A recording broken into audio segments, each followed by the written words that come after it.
there's protest me, and then there's cop watcher me. When I'm at a protest or a protest march, especially if the theme of the protest is police accountability, then, yeah, I mean, I consider a phalanx of cops in riot gear wearing ski masks a captive audience, and I'm going to have fun with them. I'm going to critique their job. I'm going to call out some of the things that I find is horrible disparities between the way that the law treats them versus everyone else. And I'm going to do it in a very brutal, vicious way. Wow. But that's just the nature of the type activist I am. I'm a brute force activist. That's the way I roll. But there's two me's. And the me I want to share with new cop watchers is the journalist me. Journalist me is not going to make myself the focus of the cops' attention, because it just diminishes what you're doing. Right. Right. So those are some helpful hints. But yeah, search social media. Always announce your presence. Approach the scene where the cop is interacting with the public from a direction that the cop can see, and establish that relationship. Explain, hey man, maybe I'm an anarchist. Maybe you're a cop. Maybe those are perceived as natural enemies. But I'm just here to document. Officer, I mean you no harm, and just stay firm and calm. Keeping your tone of voice very, I wouldn't say monotone, but just very even and matter of fact when you're dealing with cops. And 9 times out of 10, when you explain that you're documenting and you say, I mean you no harm, they're put at ease, and it's a win-win for everybody. Okay. Hey, Mike, I have a question. It seems obvious to me, but okay. So, say you've pulled ahead, you're in the lights, the officer can see you coming. You should already have your camera out and be filming. Yes, because if you get up to the area where he's saying stop, and then you say, hey, I'm here, I just want to film what's going on, document what's going on, then you're already in a position where if you go to put your hand in your pocket, he's going to stop you. So I feel you should have it out and already be filming as you make your approach, yes? Very good question, and yeah, for us experienced cop watchers, that's a no-brainer. But yes, it's very important to actually start your camera rolling as early as possible. Like if you're pulling over to get out to film the police where they have someone pulled over, you should start your camera rolling before you even open your door to get out of your car. And I'll explain why.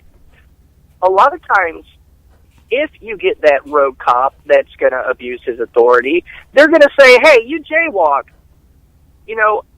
when you didn't, when you're approaching the scene to film them.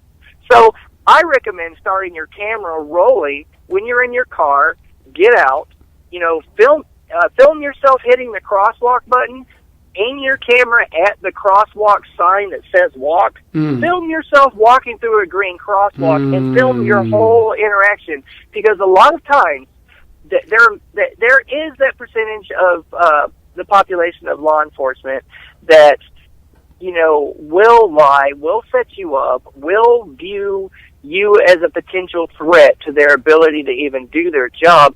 So they will lie. They will make up false charges against you. So it's very important to document in the manner in which I just explained. I'm so glad you asked me that question. And yes, it's important to not make furtive movements when you're dealing with cops. And what I mean by that is it's a legal term. Like in a court, when the cop's talking about how they had to shoot someone or whatnot, or they had to use lethal force, they say they made a furtive movement. It means a movement that could be construed as hostile. Like, so I always hold my camera most of the time with both hands. Like, don't go jamming your fingers in your pocket really fast. Don't be sticking your hand into your waistband. And just kind of move, calmly, and just don't make real sudden movements, because honestly, cops are trained to key in on those kind of cues, those visual cues. And it's part of their training to always be assessing whether or not someone is carrying a weapon or not. So it's important not to give them any excuse, or not even excuse, because that would be operating from the assumption that they're going to try to hurt you. I think a lot of cops are doing this job because they're part of the system, get into this belief that government and the municipality that they work for has the moral monopoly on the use of force, and no one else can do it but them. I have all kinds of philosophical issues with that, but they believe that since they're an officer and they're in a uniform, they're the only ones that have the, moral and legal authority to use violence, But they have that in their consciousness. They're always doing threat assessment. So it's important to not, trigger that instinct, because when you train for something with repetition, it becomes muscle memory. It's like martial arts. Someone who's been trained in martial arts for years, if you try to punch them, they're going to lower their center of gravity and back up a little bit without having to think about it. It's going to be an instinct, a reflexive kind of thing. The same thing with a cop.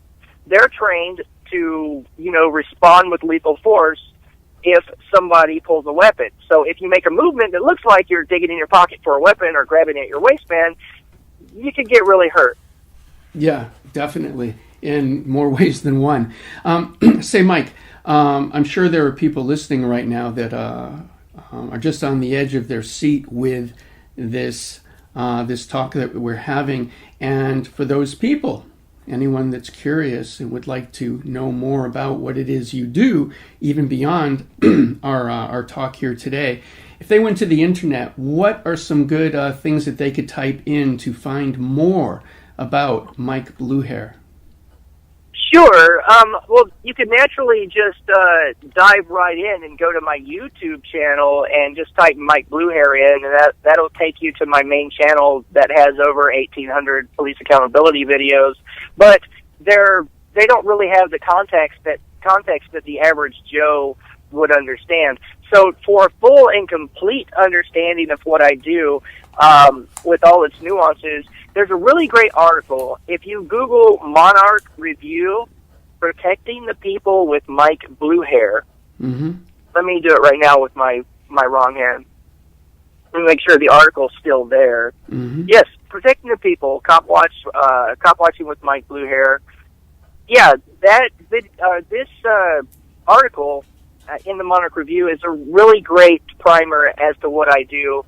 It's jam full of links, and basically a journalist by the name of Posterbot came out and went on a patrol with me where I was going out to film the police. So it was like a ride-along with a cop watcher. So he went out on patrol with me and filmed all the stops and documented everything.